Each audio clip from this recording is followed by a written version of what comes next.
This is episode 27 of the Magic Detective Podcast. On this podcast, I talk about the life of the incomparable Albini.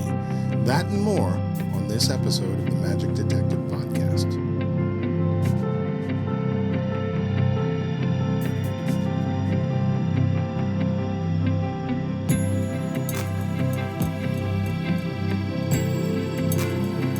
Hello and welcome to the Magic Detective Podcast. I'm your host, Dean Carnegie. I am the Magic Detective, and this is episode 27. I've taken a few weeks off recently from the podcast due to my terribly busy performing schedule, but I've not been away from the research and just haven't been recording. In fact, I have spent the last few days studying one of my favorite topics in magic, goldfish tricks. Yeah, you heard that right. Goldfish tricks. I love tricks with goldfish. In fact, I've included many of them in my shows over the years. And I recently picked up one of the aerial fishing poles, and it was missing a part. So I decided to do a little bit of research on it and see if I could find out a little bit more about the trick, and in the process, maybe come across a photo or an image of the missing piece. And wow, was I ever in for a surprise. Now, I knew that a fellow named Professor Mingus is credited with the creation of the fish trick. It was lauded at the time as one of the most original effects in all of magic, and his method of accomplishing the trick was actually different than I expected. I'd assumed he used a fishing pole kind of like that, the one that John Booth used, but he did not. His routine allowed him to catch fish after fish after fish, and live fish at that. Of course, the John Booth routine does also, but the method is slightly different. And by the way, I know that John Booth wrote about his routine in Marvels of Mystery, which I have, but it's in storage, so I can't access it at the moment. As for the missing piece, I've already figured out how to fabricate a part that will do what I needed to do. Basically, I just needed to hold the fishing line in place, so it's not a major thing. I plan to do something a little different with the lure and the bait, and I don't know currently if I'm going to produce multiple fish or just one, but that will come with time. Now, back to Professor Mingus for a moment. His real name was Walter Mingus Hoppler. He was born in East Orange, New Jersey in 1857, and in 1893, at the age of 36, he invented the fish trick. And all this, according to a short piece in Mahatma magazine in May of 1902. The article goes on to state that Professor Mingus performed at Proctor's Theater in New York and later at Tony Pastor's Theater for a week in New York in 1995. But despite his popular and novel act, he would be out of performing by 1896 when a relative of his died and left him with quite a bit of money. Now, the catching a fish trick would next be seen in the act of William Robinson, who was going by the name Chung Ling Soo. And I think he was one of the first to do the fish trick after Mingus. Did he have Mingus's permission? Doubtful. But at any rate, in 1905, Soo revealed his method of the trick to the News of the World newspaper. And here's what it said. Anyone may now know how Chung Ling Soo does the goldfish trick, but it does not follow that having been told, one can do it. When Chung Ling Soo casts in the air with his rod and line, little Sui Seen, the celestial handmaiden, stands meekly some yards away, holding a glass bowl of water. The hook is a powerful magnet, and if one could examine the goldfish caught, one would detect pieces of metal attached to the bodies of the finned captures. The live goldfish repose in little Sui Seen's sleeve, and when a more than usually skillful cast brings the magnetic bait for a second into the interior of the girl's sleeve, a catch has at once been effected, and the fish is seen dangling and wiggling in the air at the end of the line. Of course, his explained method is pure hogwash. And in keeping with the policy of not telling you the secrets behind the tricks, I can say that Mingus's actual method, and for that, the method of Chung Ling Soo, they're far more surefire than this fake explanation. Now, in a 1902 issue of Stanion's Magic, it mentions that Chung Ling Soo and his catching a goldfish in the air trick, they point out how strong the trick is in Chung's hands, whereas it can fall completely flat in other people's hands. Now, from the book, The Master Magicians by Walter Gibson, here's a description of Chung presenting his mystery. Chung Ling Soo took a long fishing rod, and with a line and a hook on the end, he took the hook and he affixed a tiny bit of bait, which appeared to be about a half-inch portion of a worm.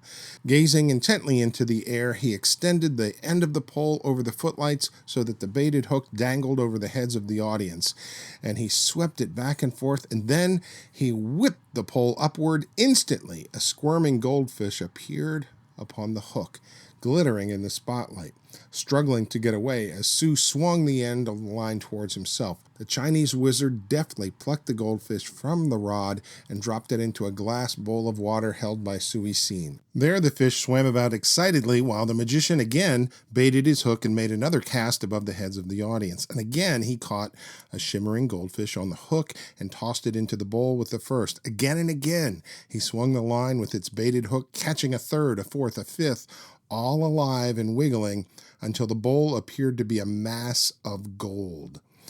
Now, I can just picture this incredible mystery in my mind. Chung, with his flowing robes, dancing about the stage, stopping to cast the line, catching a fish and taking it back to the bowl, then again going into this dance of movement as he casts the line out into the audience. Wow. I can see clearly where it would fall flat in the hands of many lesser performers because the effect combines timing and movement and mystery all together, and if any one of those things is missing, the effect really falls flat. Many artists have adapted it to their shows, some of them more successful than others. Of the successful ones, John Booth, of course, who I mentioned earlier, Alan Shaxson, and Matt King. Consider for a moment how different Matt King's presentation is as compared to that of Chung Ling Soo's. I love when performers take an effect and really make it their own. And Max is simply brilliant and so well structured and highly, highly entertaining. Okay, enough of the goldfish, okay? Now to today's feature. If you've listened to any of the previous podcasts, you may have realized I love digging up information on long-forgotten magicians, and today I get to share with you the story of one such person, who I'd actually heard of, but for whatever reason I've forgotten about him. His name was Abraham Lasky, and he was born in Poland in 1860. He was known professionally as the Incomparable ALBINI, but he did not actually begin his performing career as Albini. His first stage name was Rossini, but he eventually dropped it in favor of Herbert Albini. And there actually was already a performer using the name Albini. He was going by Lieutenant Albini, and this Albini was not too pleased about the situation, but the two apparently had some sort of confrontation, and Herbert Albini agreed to change his name under certain circumstances, and apparently those circumstances were never met because Herbert Albini never changed his stage name, and he went on to have greater fame than the lesser-known Lieutenant Albini. Now, Herbert Albini's claim to fame seems to be the invention of the small egg bag. Now, the egg bag dates back to the time of Sir Isaac Fox in the 18th century, but the Fox egg bag was a large affair capable of producing many, many eggs and even a chicken. But the Albini egg bag was the first small egg bag, just large enough for your hand to fit in it, and it allowed for very clever effects and adaptations. A March 1895 Mahatma magazine lists him as Albini, the King of Cards. Apparently he did some sort of card manipulation act as well as his egg bag. He was also known not to repeat a trick with the same deck of cards, so he carried cases of decks with him. Eventually, he featured many of the latest illusions of the day, and he printed a number of his posters with the words $15,000 in equipment. And speaking of his posters, he had a number of very beautiful full-color lithographs, which, frankly, all but one were like brand new to me. His title on the poster listed him, as I mentioned earlier, the Incomparable Albini. I found 9 posters so far, and there's very possibly more. In fact, I found a poster from earlier in his career, more of a photo poster, and it's a very interesting image. One thing that I found really, really fascinating about Albini was his caustic presentation or delivery. David Price brings it up in his book. He says, his patter was replete with uncouth remarks unsuitable for polite society. In the Conjurer's Monthly magazine, it mentions Albini is being arrogant, both off stage and on. And there's actually a really harsh review of his act in one issue. And then I found this in a February 1908 issue of the Conjurer's Monthly magazine. It says, I have heard from a reliable source that Albini appeared one afternoon with a black eye at the Coliseum in Seattle, causing much merriment to the audience, who at once noticed it. But in a 1910 issue of the Magical World magazine, it says, Albini is very droll, and his patter seems to please.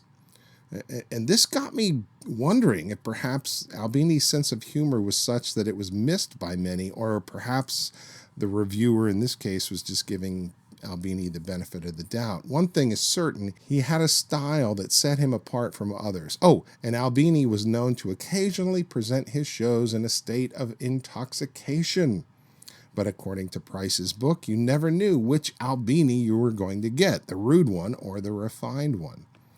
Many magazines of the time, magical magazines, mention Albini working for the Sullivan and Considine circuit. David Price's book, A Magic Pictorial History of Conjurers in the Theater, explains that Albini was a witness to an event in John Considine's life. Apparently, Mr. Considine shot a policeman in self-defense, and Albini testified to such at trial. Considine was acquitted of the charges. What? Wait, what? That doesn't, holy mackerel. Okay, self-defense, you shot a police officer in self-defense. Okay, I don't get it. All right, whatever. It's, early 20th century, whatever. Anyway, the result was that Albini was booked continuously on the Sullivan and Considine circuit for the rest of his life. I'm always interested in what gets people into magic, and now I've got to shift slightly to Horace Golden. As a young man, Golden saw Albini perform and was mesmerized by his magic. He tried to learn the Albini egg bag, and word was he had a huge Albini lithograph poster in his hotel room.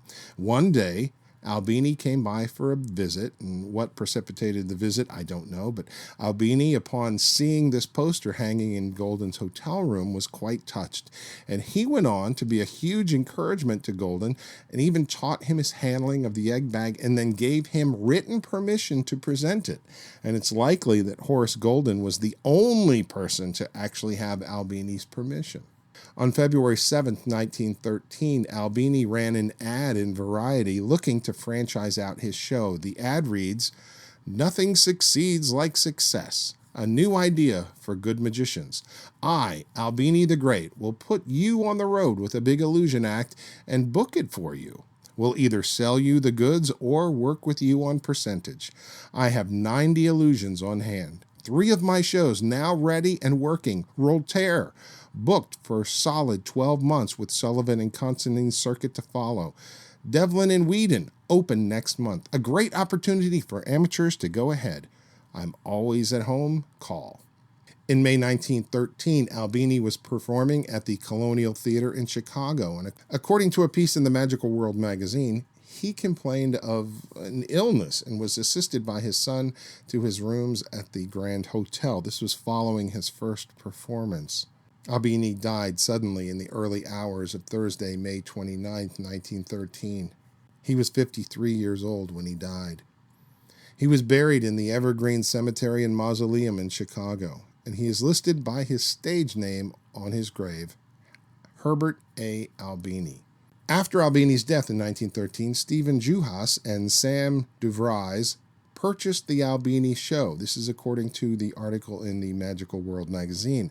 However, the Sphinx in December of 1913 reported that Harry Bouton purchased several illusions from the Albini show. Harry would go on to become Blackstone. In the book, Blackstone, A Magician's Life by Dan Waldron, this story is disputed by Stephen Juhas, who claimed that Harry made models of the illusions but did not buy the originals. Sometime later, Harry made a full-size bridal chamber illusion, which was one of the illusions in dispute. At any rate, Albini was clearly unique.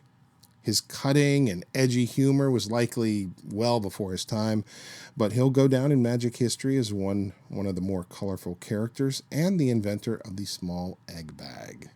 And that, my friends, is episode 27 of the podcast. I hope you enjoyed this look into the life of Herbert Albini. As usual, if you did like the podcast, please like the podcast. And if you're on iTunes or any platform that allows you to do written reviews, hey, consider writing a review for me. I would greatly appreciate that. And that's going to do it for episode 27 of the podcast.